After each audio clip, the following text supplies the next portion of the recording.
할렐루야. 네. 시원한 9월의 바람이 좋은 주일 아침입니다. 교회 오는데 기분이 상쾌하셨죠? 네, 아마 날씨 얘기, 바람 얘기, 햇살 얘기 하나 정도는 옆에 분과 함께 나누면서 오시지 않았을까 생각합니다. 며칠 전에 슈퍼 블루문이 떴다고들 하던 사진 찍고 요란했었는데, 그렇게 꽉 찬 보름달처럼 행복으로 꽉 채우는 9월 한 달 되시기를 주의 이름으로 축원합니다. 오늘 말씀 속에 두 사람의 이름이 거명이 되는데요, 디모데와 에바브로디도입니다. 설교 제목, 이 두 사람을 가리켜서 바로 그 사람이라고 정했는데, 설교의 결말부터 먼저 말씀드리면, 바로 그 사람은 이 두 사람이 아니라 바로 옆에 있는 그분, 또 자신, 여러분 자신이 바로 그 사람이 되기를 축복합니다. 옆에 분에게 한번 인사해 주세요. 당신이 바로 그 사람입니다. 당신이 바로 그 사람입니다. 네. 자, 바울이 이 빌립보 교회 이 두 사람을 천거하는데, 빌립보 교회는 뭐가 됐든 간에 하여튼 그 교회 안에 뭐가 문제가 있었어요. 그래서 그 처한 어려움들을 잘 해결해 주고 또 그 문제를 풀어줄 수 있는 적임자로 디모데가 적당하겠다 생각하고, 빌립보 교인들이 디모데를 잘 모르니까 디모데를 소개해 주는 그런 글들이 오늘 본문에 많이 나옵니다. 한편 에바브로디도는요, 빌립보 교회 목회자였어요. 그러니까 잘 아는 사람이에요. 잘 아는데 잠시 빌립보를 떠나 있었던 사람을 다시 빌립보로 보내면서 추천의 편지를 다시 쓰고 있는 겁니다. 학자들이 추측하기는 에바브로디도가 로마에 있는 바울을 도우러 빌립보를 떠나서 갔는데, 이 빌립보 교회보다 노 사도를 지키는 것을 더 열심히 하는 그 에바브로디도를 보고 섭섭마귀가 들었다, 이렇게 추측하기도 합니다. 어쨌든 바울은 디모데를 중재자로 보내서 빌립보 교회에 있었던 그 문제들을 안정시키고, 에바브로디도 이 목회자를 다시 그들이 잘 받아주기를 기대하면서 편지를 씁니다. 자, 이 두 사람을 살펴볼 텐데요, 디모데는 속히 보내고 싶은 사람이에요. 자, 이 디모데를 보내려는 마음이 급한데요, 19절 말씀입니다. 같이 읽어볼까요? 시작. 내가 디모데를 속히 너에게 보내기를 주 안에서 바람은 너희의 사정을 알므로 안위를 받으려 함이니. 빌립보 교회 형편을 좀 살펴보자면, 빌립보 교회는 사도가 복음을 전하고 있다가 옥에 갇히게 되고 죄인의 신분으로 로마에 잡혀가게 되고, 이런 소식을 듣고 굉장히 좀 걱정이 많았습니다. 그래서 그들의 지도자였던 에바브로디도를 보내서 바울에게 보냈을 때 이 바울의 심정이 어땠냐면, 바울은 뭐 걱정할 거 없어, 난 뭐 사나 죽으나 아무 문제 없어, 이런 마음이었습니다. 그 구절이 이제 20절과 21절 우리가 함께 먼저 읽었었어요. 1장에 나오는 건데, 나의 간절한 기대의 소망을 따라 아무 일에든지 부끄러워하지 아니하고 지금도 그렇고 전에도 그렇고 온전히 담대하여 살든지 죽든지 내 몸에서 그리스도가 존귀하면 끝이야, 이렇게 얘기하는 거예요. 이는 내게 사는 것이 그리스도니 죽는 것도 유익해, 별 문제 없어, 이렇게 강인한 모습을 보여주셨죠. 자, 한편으로는 그러나 이런 마음도 있지만, 또 빌립보 교회가 걱정이 되고 아직도 땅에서 할 일이 있잖아요. 우리가 아무리 천국 소망이 좋다 그래도 이 땅에서 할 일들 다 내팽개치고 하늘 소망이 있다고 얘기하면 그거 거짓말입니다. 할 일을 끝까지 다 아는 사람이 천국 소망이 있는 사람이에요. 생전에 이 빌립보 교인들을 다시 만나볼 거에 대해서 기대도 하고 또 그런 희망을 가졌던 것이 바울의 마음이었습니다. 25절 26절 말씀이에요. 내가 살 것, 나 이렇게 죽는 것만 말하진 않아. 나 살기도 할 거야. 내가 살 것, 그리고 너희들은 믿음의 진보를 보여줘야 돼. 그런 기쁨을 위하여 너희 무리와 함께 거할 수 있는 이것을 나는 믿어, 확신해.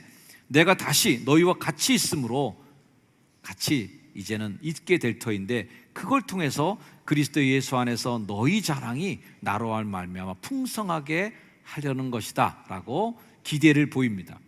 이 빌립보 교회는 초대 담임자였던 바울에 대해서 굉장히 걱정이 많았어요.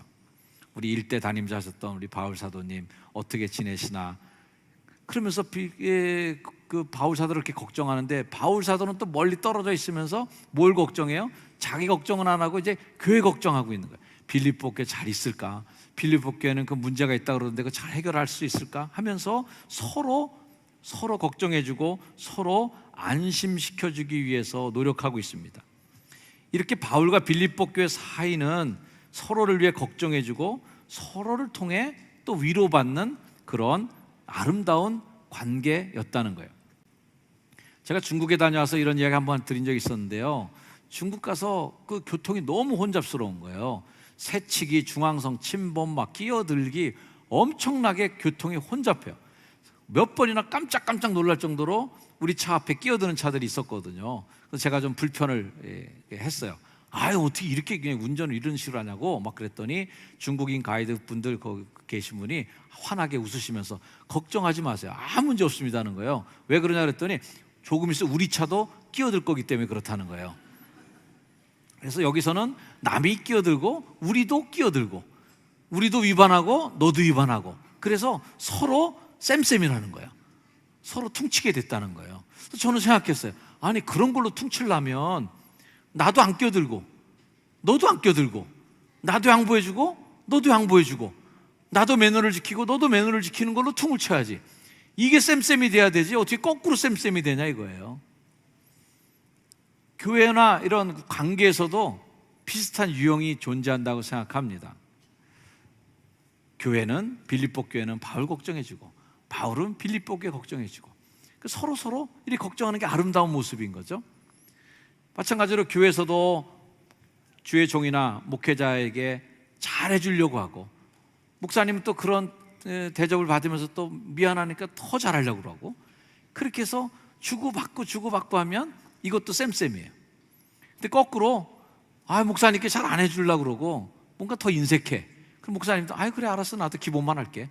그러면서 서로 서먹서먹하고 대면대면하면 이것도 역시 쌤쌤. 근데 쌤쌤이 아니에요. 그런 관계를 통해서 일어나는 시너지 효과라고 우리가 주로 표현하죠. 뭔가 더 막 불을 듯 일어나는 그 기운, 눈에 보이지 않는 그거는 그렇게 서먹서먹한 대면대면하고 그 소닥 보듯이 하는 관계의 쌤쌤은 그게 일어나지 않습니다.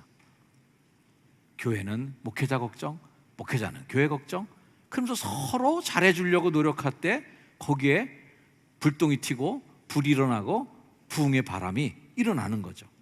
우리가 디모데에 대해 잘 알고 있는데요, 먼저 저도 디모데 전후서를 다 강의한 적도 있었습니다. 오늘 말씀 가운데 디모데를 잘 설명해 주는 표현이 나오는데 2장 20절 같이 읽어볼까요? 시작. 이는 뜻을 같이하여 너희 사정을 진실히 생각할 자가 이밖에 내게 없음이라. 딱 한 사람밖에 없어.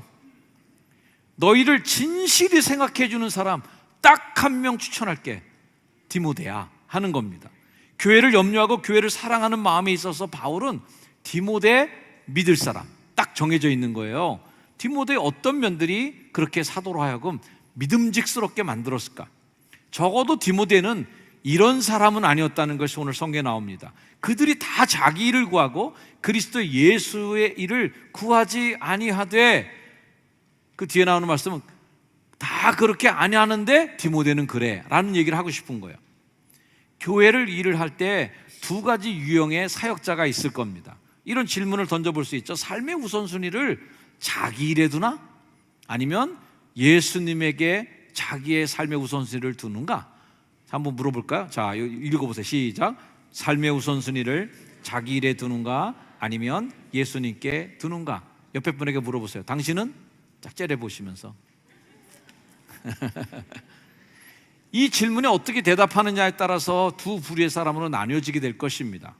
주의 일을 한다 하면서도 결정적인 순간에 도달했을 때 자기 일이 유리한 쪽으로 선택한다면 그런 사람은 디모데 같은 사람 될 수 없습니다. 하나님의 뜻 따르기보다는 자기 처세, 시류에 편승해서 남들이 다 그렇게 흘러가고 있으면 이게 대세인가 보다, 그리고 그걸로 따라가는 사람, 디모데 같은 사람 될 수 없습니다. 이런 유형의 사람들이 일하는, 이런 유형의 사람들이 열심히 일하는 딱 한계가 어디까지냐면은 나 손에 안 보는 데까지가 거기가 한계예요. 주님의 일을 감당하는 성도들에게도 두 가지 유형이 있습니다. 딱 거기까지만 하는 분도 있고요, 자기가 손에 나는 거 나도 보이는데 그걸 넘어서는 분들이 있어요. 분명히 저분 억울할 것 같은데 저거 저분 좀 손해 보는 거 아니야? 저분 혹시?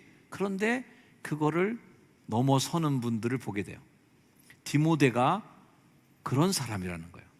다 자기를 구하고 그리스도 예수를 구하지 않는데 디모데는 다른 거예요. 제 마음속에 있는 동역자의 기준이 있습니다. 저도 어느 목사님의 부목사로 9년간 섬긴 적이 있었고, 그 이후에 이제 담임 목사가 돼서는 많은 전사님들, 부목사님들, 정말 저와 함께 동역했던 분들이 많이 계십니다.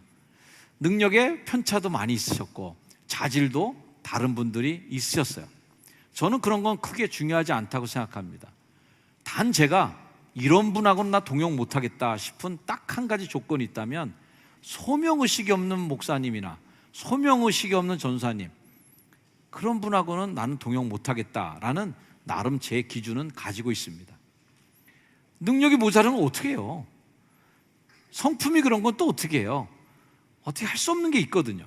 하지만 소명의식은 분명해야지.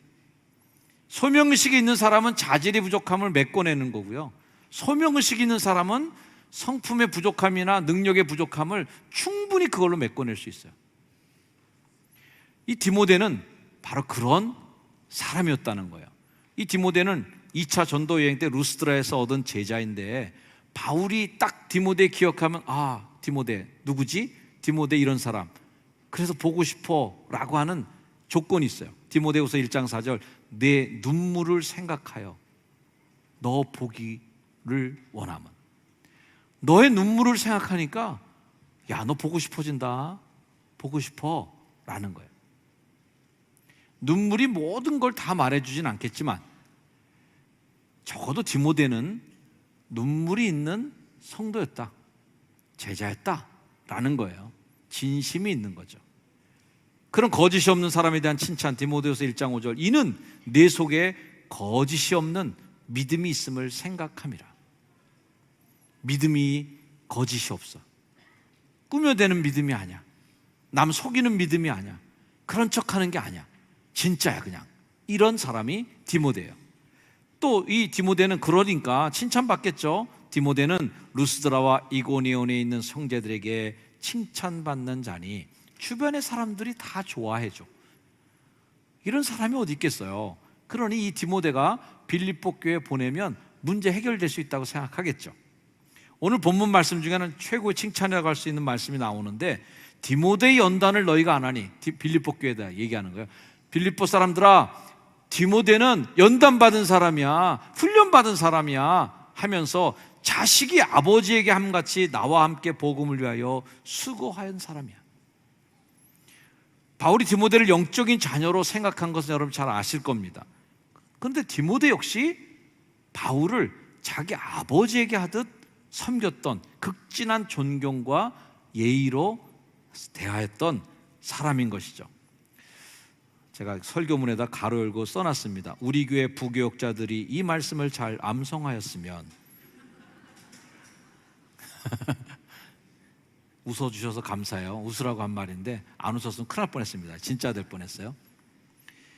고린도서 4장 말씀에 이로 말미암아 내가 주 안에서 내 사랑하고 신실한 아들 디모데라고 극진히 아껴주는 대목이 나옵니다. 사랑하는 성도 여러분, 제가 여러분보다 나이가 많아서 아버지는 아니겠지만 어쨌든 목회자를 생각해 줄 때 아버지같이 잘 섬겨주시는 성도들, 또 그런 성도들을 정말 내 자식같이 내 피부치만큼이나 사랑하는 그런 또 목회자, 그런 좋은 믿음의 관계가 이 디모데를 통해서 또 초대교회에 있었었고 빌립보 교회도 그런 교회가 된 줄 믿습니다. 그 다음 등장하는 이름이 에바브로디도인데, 자 25절에 이 사람이 등장해요. 에바브로디도를 너에게 보내는 것이 필요한 줄로 생각하노니. 이 사람, 이 교회 꼭 필요한 사람이야. 어떤 사람이에요? 그에게 5개의 장점이 있어요. 나의 형제, 함께 수고하는 사람, 함께 군사된 사람, 너희 사자야, 그리고 내가 쓸 것을 돕는 자야. 한마디로 에바브로디도는 동역자였다. 바울의 파트너였다는 거예요. 빌립보 교회는 옥에 갇혀 있는 바울을 생각해서 여러 가지 물품들을 모아서 에바브로디도의 편에 들려서 바울에게 전달을 했어요. 이것에 대해서 바울이 고마운 마음을 갖고 있는 장면이 빌립보 4장에 나와요. 내게는 모든 것이 있고 또 풍부한지라. 나 다 있어. 아유, 나 여기서 뭐 죄인의 신분으로 있지만 부족한 거 하나도 없어요. 왜? 에바브로디도 편에 너희가 준 것을 받음으로 내가 풍족해.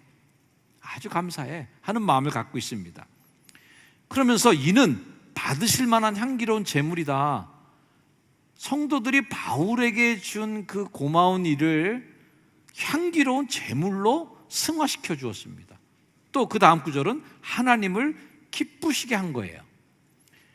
바울을 기쁘게 한 것이 아니라 그 일은 하나님을 기쁘게 한 일이 되었다라는 것으로 에바브로디도 편에 보내준 빌립보 교회 교인들의 정성과 사랑의 대접을 이렇게 승화시켜 줬다고 할까? 높여준 거예요. 바울이 이 물건을 전달하러 온 에바브로디도가 함께 거하는 중에 에바브로디도가 어떤 형편에 있는지를 교인들에게 알려줍니다. 안타까워요. 그가 너희 무리를 간절히 사모하고, 그 당시 빌립보 교인들이 아까도 얘기한 대로 섭섭마귀가 있었다는 것은, 아니 우리 버리고 그 바울에게가 거기 앉아 있는 거야 지금? 왜 안 돌아와? 교인들이 오해하는 부분이 있어요. 그러나 바울이 설명해 주죠. 그가 너희 무리를 간절히 사모하고 있어. 그 교회를 싫어서 온 것도 아니야. 그 교회 안 가고 싶어서 안 가는 거 아니야. 굉장히 사모하고 있어. 그리고 자기가 병든 것을 너희가 들은 줄 알고 심히 근심하고 있어. 교회를 너무 사랑하기 때문에 간절하게 보고 싶어하는 마음을 갖고 있어도 가지 못하는 그 에바브로디도가 내가 아픈 일에 대해서 빌립보 교인들이 아는 것을 듣고 너무 속상해했다는 거예요. 정말 교회를 사랑하고 그 성도를 사랑하는 마음이 느껴지지 않습니까? 우리도 그러잖아요. 내리사랑은 어떤 사랑이에요? 다른 사람이 내 아픈 거 알까봐 걱정하는 것이 내리사랑이에요. 자식들은 어떤 사랑이에요? 조금 아프면 애들 엄청나게 엄살 떨죠. 예, 아주 다 죽을 것 같아. 엄청나게 아프다고 그래. 그리고 막 앓는 신용하고 엄살을 떱니다. 부모가 그걸 알아주길 바라면서 엄마가 더 속상해야 될 텐데, 아빠가 내 걱정을 더 많이 해야 될 텐데, 이런 마음이죠. 그러나 거꾸로 부모님은 아프면 어떻습니까? 엄마 어디 아파? 그러면 대부분 엄마들 아유 괜찮아, 좀 피곤해서 그래. 아유 걱정하지 마, 걱정하지 마. 엄마들은 그래. 아빠 어디 피곤해서 요즘 어디 아파요? 야 아프긴 마. 아빠는 아직도 건강해. 괜찮아. 아무 문제 없어. 네 걱정이나 해. 이게 아빠 같은 아빠의 마음이죠. 성숙해 있고 어른스러운 신앙인이 에바브로디도 같은 사람. 그 교인들이 아픈 것을 소식을 알았어. 그것 때문에 근심이 너무 많아졌어요. 어떡하지? 교인들이 걱정할 텐데. 이런 마음. 사랑은 자기의 유익을 구하지 아니한다고 고린도전서 13장 말씀에 나옵니다. 사랑하는 것은 자기의 유익을 구하지 않고 다른 사람이 좀 편했으면 하는 마음이죠. 자신을 온전히 비우고 성도들의 유익만을 생각하는 그 에바브로디도에게서 참 목자의 모습도 보면서 배울 점이 있다고 생각합니다. 저도 여러분들이 정현수 목사는 아픈 거 거의 못 보셨으리라고 생각합니다. 제가 안 아파서 여러분이 제가 아픈 걸 모르는 게 아니라 아픈 티를 안 내서 그런 것입니다. 아유 아프다. 아유 오늘 1부 예배, 2부 예배, 3부 예배 설교하니까 너무 힘들고 이제 환갑이 넘으니까 너무 힘들어요. 아유 힘들어 죽겠네 라고 안 하는 거죠. 힘들수록 더 목소리도 힘차게. 왜냐하면 성도들이 걱정하면 안 되니까.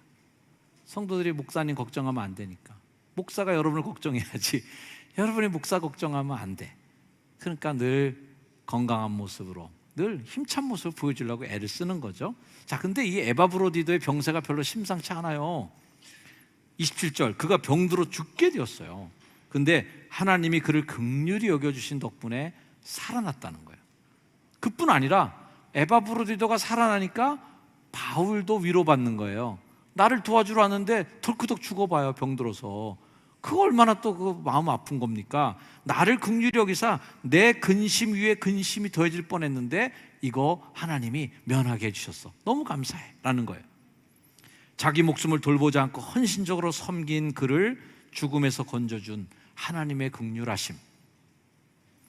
혹 이 자리에 병든 분들, 또 영상으로 이 설교를 들으시는 환자분들이 계시다면 그분들은 교회 못 나오니까 영상 설교 들으세요. 주의 이름으로 축복합니다. 하나님이 긍휼하신 은혜로 살려주시고 회복시켜 주기를 주의 이름으로 축원합니다. 이 두 사람이 만들어내는 그리스도의 사랑이 참 아름답죠. 바울은 그를 이제 빌립보로 급히 보내고 싶어 합니다. 28절, 그러므로 내가 더욱 급히 그를 보낸 것은 너희로 그를 다시 보고 기뻐하게 하며 내 근심도 덜려 함이니라. 이 문장을 가지고 학자들은 빌립보서라는 이 편지가 에바브로디도 편에 품에 넣고 보낸 편지로 알고 있습니다. 자, 좋은 목회자였던 바울에게 있어서 교회가 아픈 건 내 아픔이야. 또 교회는 목회자의 어려움을 알아주고 함께 염려해주는 그게 또 좋은 교회. 이런 상호 협력적인 관계를 통해서 좋은 교회, 좋은 목회자가 더 만들어져 가는 것입니다. 교회는 목회자에게 잘 섬겨주면 좋겠어요. 그러면 목회자는 교회를 위해서 더 많이 사랑하고 더 자신을 내어놓습니다. 우리 목회자들끼리 하는, 이거 우리끼리 비밀 얘기인데, 목사님들끼리 가끔 서운한 얘기를 서로 나눌 때가 있는데, 가끔 우리 선배님들을 보면 선배님들 중에 아주 성격도 개박하시고 막 그냥 왁왁 하시고 말이죠, 막 교회에서도 막 쥐고 흔드는 목사님, 우리가 이제 후배들이 별로 존경하지 않아요. 그런 목사님은 이렇게 은퇴하시는 거 보면 교회가 너무 잘해줘서 나가시는 거예요. 근데 가끔 존경받으시고 정말 양보하시고 늘 겸손하시고 낮추신, 그래서 우리 후배들이 다 존경하는 그런 선배님들을 은퇴하는 걸 보면 너무 초라하게 은퇴시키는 거예요. 교회가 어떤 배려도 안 해주고 그렇게 하는 걸 보면 굉장히 마음에 섭섭함도 있고, 또 한편으로는 좀 우울함이 있죠. 왜 저럴까? 저런 분이 더 이렇게 잘 돼야 되는 거 아니야? 오히려 그런 분들은 계실 때 그렇게 난리쳤으니까 좀 공평하게 좀 낮춰줘야 되는 거 아니야? 뭐 이런 억울함이 있는 거예요. 바울은 빌립보께 이렇게 권면합니다. 자, 이렇기 때문에 너희가 주 안에서 모든 기쁨으로 그를 영접해 줘야 돼요. 에바브로디도 그분이 그런 분인데 기쁨으로 좀 받아줘야 되는 거 아닙니까? 그를 영접하고 또 이와 같은 자들을 존귀히 여겨줘야 됩니다. 내가 병들었던 거 교인들이 알까 봐 그거 걱정하는 그분이 존귀하잖아요. 그러면 더 잘해드려야 되는 거죠. 더 그분이 아프지 않도록 보살펴줘야 되는 거죠. 이런 자들을 알아주고 존귀히 여겨줄 줄 아는 그런 교회야말로 행복한 교회를 만들어가는 요소가 아니겠나 생각합니다. 그리고 그렇게 에바브로디도 빌립보 교회가 만나는 그 모습을 상상하면서 행복한 미소를 짓고 있는 바울, 이 세 부류의 사람들을 보면 너무 행복해 보이는 거예요. 사랑은 서로 보고 싶어하는 것이고 다른 사람의 기쁨이 내 기쁨처럼 즐거워하는 일이 사랑 아니겠습니까? 주의 종은 알아주든 알아주지 않든 하나님의 상을 바라보며 살아가는 사람들입니다. 하지만 때때로 위로와 격려가 필요할 때가 있습니다. 그런 사랑과 격려를 받는다면 아마 더 행복한 목회를 해나갈 것이고, 행복한 목회에서 행복한 이 말씀의 식탁도 준비될 거라고 저는 믿습니다. 목사님 마음에 독이 가득하면 매일 설교 본문을 정하시겠죠? 독사의 자식들아, 누가 너에게 임박한 환난을 피하라고 했더냐? 들어가도 저주를 받고 나가도 저주를, 이런 얘기하면 안 되잖아요. 엄마가 아기를 전 먹일 때 엄마 매운 거 먹지 말아야 된다는 얘기를 들었어요. 매운 거 엄마가 먹으면 그 젖을 아이가 먹을 때 아이가 체한대. 야, 엄마가 먹는 게 애한테 체한다고? 이런 관계가 있나? 목회자와 성도들의 관계도 마찬가지일 거라고 생각합니다. 오늘 제가 의도한 건 아닌데 오늘 달력을 보다 보니까 감리교회가 정한 교역자 복원주일이에요. 이게 뭔 주일인지도 모르실 텐데 우리 교회는 안 지켜서 잘 모르는데, 저 어렸을 때만 해도 우리 만안교회 아버님 목회하시던 게 교역자 복원주일이 되면 어쨌든 목사님 건강 검진하라고 또 체력 단련하라고 이렇게 뭔가 선물도 주시고 교인들이 뭔가 이렇게 뭔가 목사님께 그런 일들이 있었습니다. 또 서울에 있는 부목사 할 때도 교육자 복원주일이면 뭐 교회에서 목사님들에게 와이셔츠도 사준 적도 있고 넥타이도 사주고 격려해주고 위로해주는 날이죠. 목사님의 날입니다. 그런 배려를 해주는 날이 교육자 복원주일, 건강하라 라는 얘기예요. 마음으로 저와 우리 교육자들을 사랑해 주신 거에 대해서 이 자리를 빌어서 감사를 드립니다. 제가 그동안 효성중학교 목회하는 동안에 제 마음에 그런 큰 상처가 없이 교인들이 사랑해 주셨고 장로님들이 배려해 주신 거에 대해서 감사를 드리고, 지난번 우리 오인오색 부흥회할 때 고신일 감독님 오셔서 설교할 때 사랑하면 뭐하냐고 표현하라고, 표현 안 하면 안 된다는 얘기를 하셨는데, 여러분 사랑하는 거 다 알겠는데 표현 많이 해주시기를 주의 이름으로 부탁을 드립니다. 이번 주에 교육자 전체 수련회가 속초에서 있을 예정이에요. 작년에도 그거 한다고 그러면서 제가 은근히 농담 삼아 광고를 드렸어요.